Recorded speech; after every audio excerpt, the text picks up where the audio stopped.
안녕하세요. 시니어를 위한 꼭 필요한 정보 100세 톡톡입니다.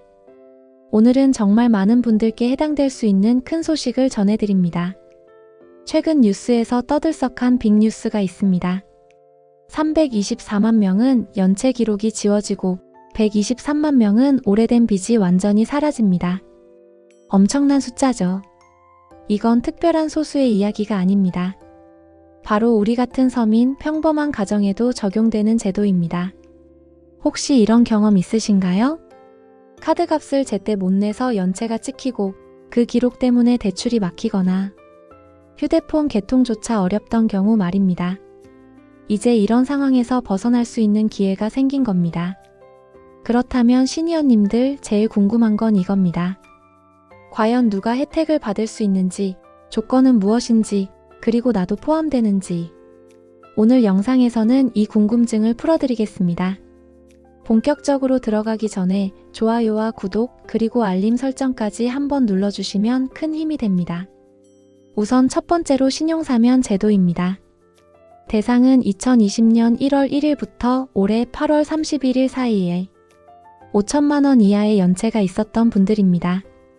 그리고 올해 12월 31일까지 연체금을 전액 상환한 경우 신용사면 대상이 됩니다. 그렇다면 어떤 변화가 생길까요? 연체 기록이 깨끗하게 사라집니다. 은행이나 카드사 조회에서도 더 이상 연체자라는 표시가 남지 않게 됩니다. 예를 들어볼까요? 코로나 시기에 일거리가 끊겨서 카드값 1,000만 원을 갚지 못했던 분이 있다고 해보겠습니다. 그분이 올해 안에 그 돈을 다 갚으면 연체 이력 자체가 완전히 삭제됩니다. 이렇게 되면 생활이 달라집니다. 대출 금리가 내려가고 대출 한도는 넓어집니다. 그동안 금융 거래에서 겪었던 여러 불이익이 사라집니다. 이번 제도의 규모도 큽니다. 전체 대상자가 무려 324만 명에 달합니다. 그 가운데 272만 명은 이미 상환을 끝낸 상태라 제도가 정식 시행되면 곧바로 기록이 삭제됩니다. 그리고 나머지 52만 명은 연말까지 전액을 갚으면 신용사면 대상에 포함됩니다.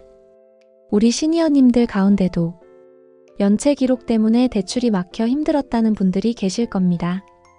이번 기회가 그런 불편을 풀어낼 수 있는 소중한 기회가 될 수 있습니다. 다음은 채무소각 제도입니다. 말 그대로 오래된 빚을 아예 없애주는 제도입니다. 대상은 7년 이상 갚지 못한 빚입니다. 금액은 5천만 원 이하, 그리고 담보가 없는 개인 채권이 해당됩니다. 쉽게 말해 오랫동안 못 갚은 카드 대금이나 신용대출 같은 빚이 여기에 포함됩니다. 이런 빚들은 사실상 회수가 어렵습니다.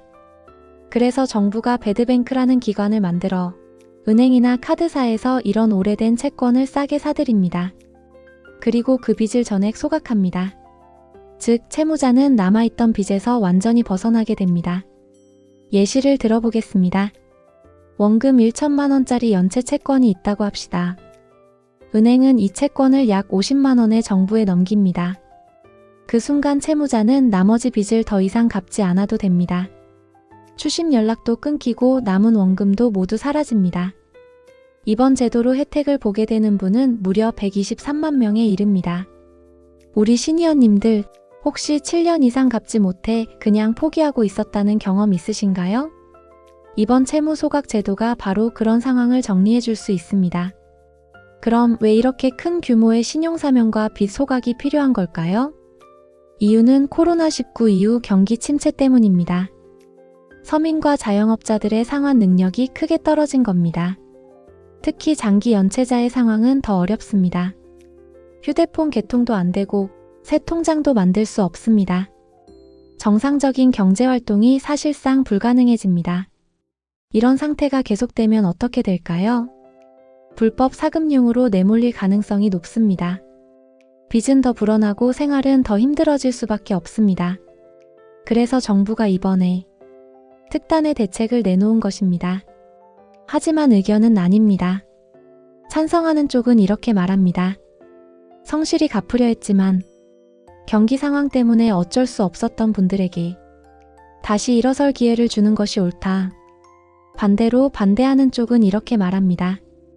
이런 정책이 반복되면 어차피 안 갚아도 된다는 인식이 퍼져 성실 상환 문화가 무너진다. 실제로 은행은 이런 위험을 반영해 대출 금리를 올릴 수 있습니다. 그 피해는 결국 성실하게 갚아온 사람들에게 돌아갑니다.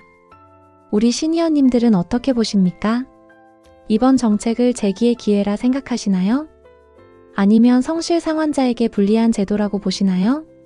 생각을 댓글로 남겨주시면 다음 영상을 준비하는 데 큰 도움이 되겠습니다. 사실 빚 탕감 정책은 이번이 처음이 아닙니다. 김대중 정부 시절에는 농어민 부채 탕감이 있었습니다. 박근혜 정부 때는 국민행복기금이 만들어졌고 윤석열 정부에서는 새출발기금이 시행된 바 있습니다. 정권마다 이름은 달랐지만 경제 상황이 어려울 때마다 비슷한 정책이 반복돼 온 겁니다. 그렇다면 이번 조치는 무엇이 다를까요?